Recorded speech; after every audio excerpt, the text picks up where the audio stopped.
Hello everyone, নমস্কার। আশা করি সবাই খুব ভালো আছেন। শীতের সিজন প্রায় শেষ হতে চলল। আর ফুলকপি কিন্তু এখন বাজারে বাজারে অ্যাভেলেবল এবং অনেক সস্তা। তো এই ফুলকপি দিয়ে কিন্তু অনেক প্রকারের রেসিপি আমরা অলরেডি করে দেখিয়েছি। তো আজকে বানাবো হচ্ছে আরেকটি ভিন্ন রেসিপি এবং খুবই মজার। আর সেটা হচ্ছে ফুলকপির পরোটা। তাহলে চলুন দেরি না করে শুরু করা যাক।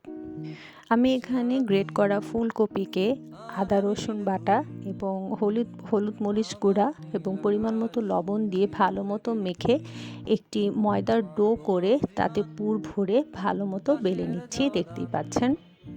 আমি এখানে পুরটা দেখাইনি, তার কারণ হচ্ছে আপনারা আপনাদের পছন্দ মতো পুরে মশলা এবং আদার ইনগ্রেডিয়েন্টস অ্যাড করে নিতে পারবেন টেস্ট অনুযায়ী।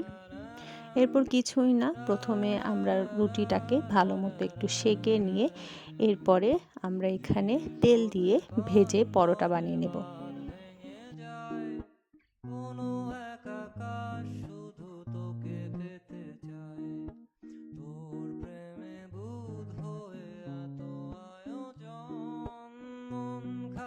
আমি এখানে তেলের পরিবর্তে ঘি ইউজ করেছি। ঘিটা দিলে কিন্তু ফ্লেভার এবং টেস্ট দুটাই খুবই ভালো আসে। অবশ্যই এখানে ঘিটাই ইউজ করার চেষ্টা করবেন। তবে যদি ঘিটা আপনারা না দিতে চান বা স্কিপ করতে চান তাহলে অবশ্যই এখানে তেলটা ইউজ করতে পারেন।